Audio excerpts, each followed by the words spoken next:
Hello my dear friends, students, colleagues, welcome to Vijay Tutorial. Here and there you don't run, subscribe my this wonderful channel as learning here becomes fun. So in this video we are going to do NCERT solution page number 12 class 9th. So first question is convert the following into Celsius scale. So students अगर हमें Celsius scale में convert करना है तो जो भी figure आपको given है उसमें से आपको 273 को माइनस करना है. तो फर्स्ट ए ऑप्शन में आपका क्वेश्चन है 293K को आपको सेल्सियस में कन्वर्ट करना है. तो आप इसे 273 को माइनस कीजिए 20 डिग्री सेल्सियस. देन 470K में से आप 273 को माइनस करेंगे, you will get 197 degree Celsius. Convert into kelvin scale. ये जो फिगर आपको गिवन है इसको आपको केल्विन स्केल में कन्वर्ट करना है. तो इसके लिए आपको 273 उसमें ऐड करना पड़ेगा. तो 25 डिग्री सेल्सियस में अगर आप 273 ऐड करेंगे तो 298 केल्विन होगा. 273 में 373 सेल्सियस में 273 ऐड करते हैं तो 646 केल्विन होगा. Give reasons for the following. Naphthalene balls disappear with time without living in any solid.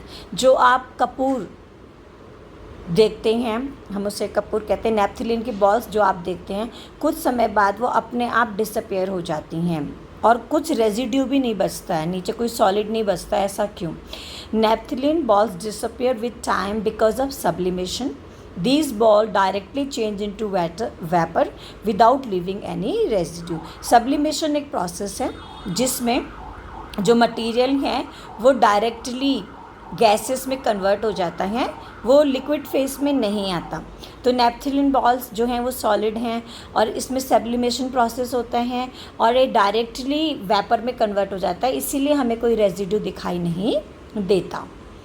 We can get the smell of perfume sitting several meters away. आप बहुत दूर बैठे हैं और आपको खुशबू आप सूंघ पाते हैं किसी भी चीज़ की. तो ऐसा क्यों होता है? We get the smell of perfume from several meters away due to. अब हम कहीं पर बैठे हैं और हमें परफ्यूम की खुशबू आ रही है, किसी ने यूज़ किया है वो, मान लीजिए कोई आपका फैमिली मेम्बर है और वो परफ्यूम को अपने ड्रेसिंग टेबल के आसपास यूज़ कर रहे हैं और आप किचन में हो या आप लिविंग रूम में हो तो आपको वो खुशबू आ रही है. ऐसा क्यों? फर्स्ट प्रोसेस है डिफ्यूज़न. परफ्यूम के जो मॉलिक्यूल्स होते हैं वो हवा के मॉलिक्यूल के साथ घुल जाते हैं और हवा की मदद से हमारे तक पहुंचते हैं, इसीलिए हम उसको स्मेल कर पाते हैं. Perfume molecules rapidly spread from high concentration area where it is spread to an area of low concentration through air. जहाँ पे परफ्यूम यूज़ हुआ है, जिस भी व्यक्ति ने किया है वो हाई कंसनट्रेशन एरिया है, मतलब वहाँ पे ज़्यादा मॉलिक्यूल्स हैं और वहाँ पे फिर वो हवा के मॉलिक्यूल के साथ कंबाइन होके उस एरियाज में जाएगा जो लो कंसनट्रेशन है, मतलब जहाँ पे वो मॉलिक्यूल्स नहीं हैं. Volatility. Perfume contains volatile liquids and solvent like ethanol. Volatile चीज़ें वो होती है जो डिसअपियर हो जाती हैं, राइट. वॉलेटाइल कहते हैं जो डिसअपियर हो जाती हैं. तो परफ्यूम में वॉलेटाइल लिक्विड है जिसको कि हम एथेनॉल कह रहे हैं, जो क्विकली इवापोरेट हो जाता है वेपर्स में जब वो गैस के कांटेक्ट में आता है, जब वो एयर के कांटेक्ट में आता है. तो ये भी रीज़न है. नेक्स्ट जो हमारा रीज़न है वो high kinetic energy. Perfume particles जो है उनमें हाई काइनेटिक एनर्जी होती हैं जिसके वजह से वो बहुत तेज़ी के साथ ऑल डायरेक्शंस में स्प्रेड करते हैं एयर के माध्यम से. सेकेंडली है कोलिजन विद एयर. कोलिजन होता है टकराना, कोलाइड से बना है कोलिजन, टकराना. तो जो परफ्यूम मॉलिक्यूल्स होते हैं वो एयर पार्टिकल से कोलाइड करते हैं और उनके साथ मिक्स करते हैं और सभी डायरेक्शंस में वो फिर फ्लो करते हैं. स्पेलिंग MIX होगा, XI है वहाँ पे, वो गलत है, MIX. नेक्स्ट क्वेश्चन है बच्चों, arrange the following substances in increasing order of force of attraction between particles. जो पार्टिकल्स होते हैं, चाहे सॉलिड चाहे लिक्विड चाहे गैस, इनके बीच में फोर्स ऑफ अट्रैक्शन होता है. वही force of attraction in particles को जोड़ के रखता है. अब हमें देखना है कि फोर्स ऑफ अट्रैक्शन इंक्रीज किस में हो रहा है, ठीक है. तो सबसे the increasing order of force of attraction is oxygen. Air है तो एयर में जो ऑक्सीजन पार्टिकल्स है उसमें फोर्स ऑफ अट्रैक्शन बहुत कम है, एयर में फोर्स ऑफ अट्रैक्शन जो होता है मॉलिक्यूल्स के बीच में बहुत कम होता है। उसके बाद वाटर है, वाटर में फोर्स ऑफ अट्रैक्शन थोड़ा और बढ़ेगा। और उसके बाद शुगर है, शुगर मॉलिक्यूल्स तो बिल्कुल टाइटली पैक्ड होंगे ना, तो उसमें फोर्स ऑफ अट्रैक्शन मैक्सिमम होता है। Next, what is physical state of water at 25 degree Celsius. 25 degree Celsius में जो पानी है उसका क्या फिजिकल स्टेट होगा। तो when ever the temperature of water is lower than it's boiling point the water is liquid. जब भी पानी का जो टेम्परेचर है वो 100 डिग्री से नीचे होता है तो वो लिक्विड स्टेट में होगा। 0 degree Celsius, at 0 degree Celsius water exist both as solid and liquid. 0 degree Celsius में जो वाटर है वो दोनों फेज में मिलेगा, आपको दोनों स्टेट में मिलेगा, ठीक है। वो सॉलिड में भी मिलेगा और वो लिक्विड में भी मिलेगा। Exact freezing point of water and melting point of ice. 0 degree Celsius क्या है, 0 डिग्री सेल्सियस जो है ये फ्रीजिंग पॉइंट ऑफ वाटर है। 0 डिग्री में जो वाटर है वो फ्रीज होना स्टार्ट करता है और 0 डिग्री में जो आइस है वो मेल्ट होना स्टार्ट करता है। तो 0 डिग्री एक ऐसा टेम्परेचर है जो जहाँ पे दो प्रोसेस साथ में चलेंगे, एक मेल्टिंग ऑफ आइस भी 0 डिग्री में होता है और एक फ्रीजिंग ऑफ वाटर भी 0 डिग्री में होएगा। तो यहाँ पे जो वाटर है वो आपको दोनों स्टेट में मिलेगा, लिक्विड में भी मिलेगा और सॉलिड में भी मिलेगा, राइट। सॉलिड में कैसे मिलेगा, जो वाटर है वो फ्रीज हो रहा है और लिक्विड में कैसा है, जो आइस है वो मेल्ट हो रहा है। 100 डिग्री सेल्सियस जो होता है ये बॉइलिंग पॉइंट होता है वाटर का। सो 100 डिग्री सेल्सियस में जो लिक्विड है वो गैसेस स्टेट में होगा। As it absorbs heat, the liquid convert into vapor, and when whole liquid transform into gas, it exists in gaseous state. तो 100 डिग्री सेल्सियस में जो पानी है वो गैसेस स्टेट में हमें मिलेगा। दो रीजंस हमें बताने हैं, ये हमें जो एक स्टेटमेंट गिवन है इसके लिए दो रीजंस बताने हैं। Give 2 reasons to justify your answer. Water at room temperature is liquid. Room temperature में जो वाटर है वो लिक्विड होगा, तो हमें इसका रीज़न बताना है क्यों होगा। Water is liquid at room temperature because it's melting point is low. अब रूम टेम्परेचर जो है इसमें पानी लिक्विड में है क्योंकि इसका मेल्टिंग पॉइंट क्या है, लो है, and its boiling point is high than its room temperature. और रूम टेम्परेचर से जो बॉइलिंग पॉइंट है वो बहुत हाई होता है। तो अब बॉइलिंग पॉइंट है 100, राइट, और मेल्टिंग पॉइंट है 0, बट हमारा जो रूम टेम्परेचर है वो 20 से 25 के बीच में है। इसीलिए जो हमारा वाटर है वो इस टाइम लिक्विड स्टेज में होगा। This is stable temperature because water molecules to stick together और मेंटेन फ्लूइडिटी। अब 20 से 25 जो डिग्री सेल्सियस इसमें जो वाटर मॉलिक्यूल्स हैं वो अपने स्टेबल टेम्परेचर में रहेंगे और वो फ्लूइडिटी उसमें रहेगी। फ्लूइडिटी होता है फ्लो करने की एबिलिटी, बहने की एबिलिटी, फ्लो करने की एबिलिटी को हम फ्लूइडिटी कहते हैं। Following also make it liquid at room temperature. और उसके अलावा ये हमारे पास और भी पॉइंट हैं दो जो वाटर को रूम टेम्परेचर पर लिक्विड बनाता है। हाइड्रोजन बॉन्डिंग, वाटर मॉलिक्यूल्स जो हैं वो हाईली पोलर हैं। The oxygen atoms are negative. Polar क्या होता है, जो इसमें ऑक्सीजन एटम है वो नेगेटिव है और जो हाइड्रोजन एटम है वो पॉजिटिव है। तो so a weak electrical attraction is created between the molecules called a hydrogen bonding. तो पानी में जो हाइड्रोजन बॉन्डिंग है वो बहुत ज़्यादा वीक है। इसकी वजह से जो उसमें फोर्स ऑफ अट्रैक्शन है वो क्या है, बहुत ज़्यादा फ्लूइडिटी स्टेज में है, कम है, फोर्स ऑफ अट्रैक्शन कम है। हाइड्रोजन बॉन्डिंग जो है उसकी बहुत ज़्यादा वीक है उसकी। Thermal energy, at room temperature water molecules possess enough thermal energy to break and reform these hydrogen bonds to maintain a liquid flow.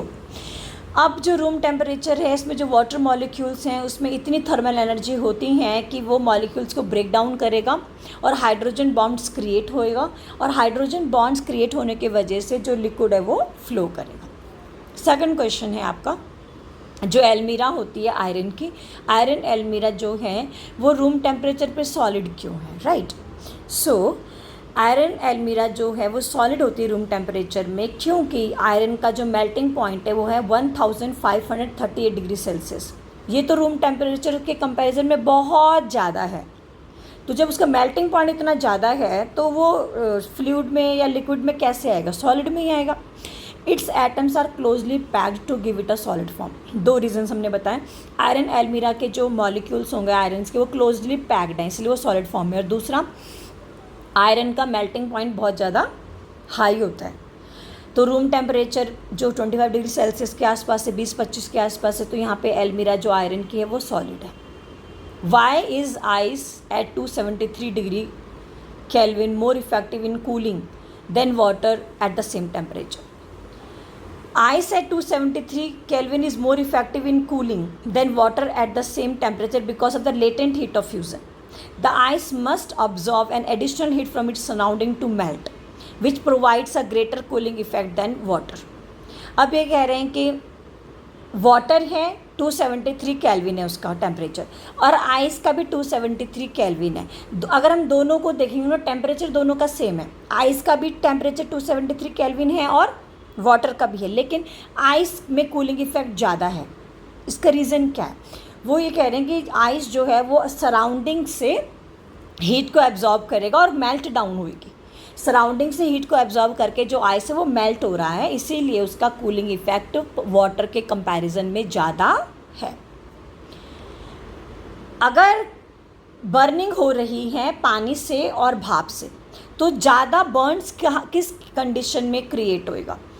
ठीक है, अगर बॉइलिंग वाटर से कोई इंसान जला है और कोई इंसान भाप से जला है, तो ज़्यादा बर्न्स, ज़्यादा प्रॉब्लम किसको होएगा? Steam produces more severe burns than boiling water. Steam contains a large amount of extra energy called latent heat of vaporisation. When steam hits the skin, it condenses into liquid and releases this hidden heat directly onto the skin, causing more pain and skin damage. अब ये कह रहे हैं कि इस case में जो व्यक्ति स्टीम से जला है उसको ज़्यादा दर्द होगा, उसकी इंजरीज ज़्यादा सीवियर होंगी, क्योंकि वहाँ पे लेटेंट हीट ऑफ वेपराइजेशन है. मीन्स वहाँ पे जो वेपर्स हैं वो आसपास की सराउंडिंग से हीट को एब्जॉर्ब करेंगे और कूल डाउन करेंगे, और वो जो हमारी स्किन है उसमें वो हीट महसूस होगी. सराउंडिंग से वाइपर्स जो है वो हीट को ऑब्जर्व करेंगे और कूल डाउन होंगे, और वो हीट जो है फिर हमारे स्किन के ऊपर डायरेक्टली हम उसको महसूस करेंगे, जो जिसकी वजह से हमें ज़्यादा पेन और हमारी स्किन ज़्यादा डैमेज होगी. हमको इस पर्टिकुलर फिगर गिवन है. इस फिगर में हमें बताना है कि ABCDEF इस फॉलोइंग में क्या है. राइट. सो इस फॉलोइंग में आप यही डायग्राम हमने नीचे बनाया है. और यहाँ पे हम देखते हैं, मतलब सॉलिड का लिक्विड में कन्वर्जन जब होता है, सॉलिड का लिक्विड में कन्वर्जन होता है, तो ये ए प्रोसेस का नाम है मेल्टिंग या फ्यूज़न. नाउ बी, लिक्विड से गैस का बनना. सो लिक्विड से जब हमारा गैस बनेगा तो क्या हो रहा है? बॉइलिंग हो रहा है. लिक्विड से जब गैस बनेगा तो क्या होगा? बी मीन्स क्या है? बॉइलिंग हो रहा है. देन हमारा सी, इट मीन्स गैस जो है, गैस से फिर लिक्विड बन रहा है. तो गैस से जब कोई चीज़ लिक्विड बनेगी तो कंडेंसेशन होगा. सी प्रोसेस हमारा कंडेंसेशन है. देन हम डी देखते हैं.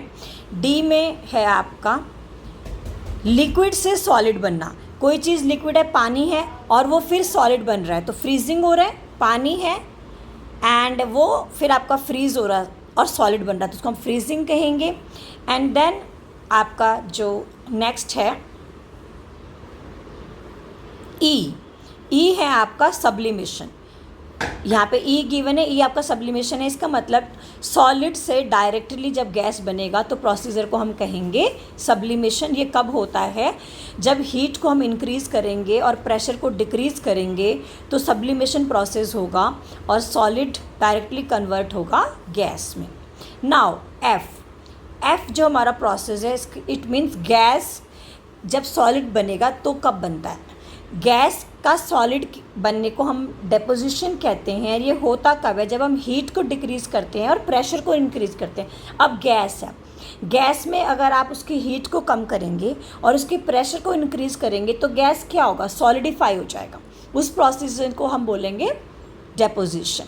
सो in this video we have done NCERT questions of this chapter. I hope you have understood these answers very well. Thank you.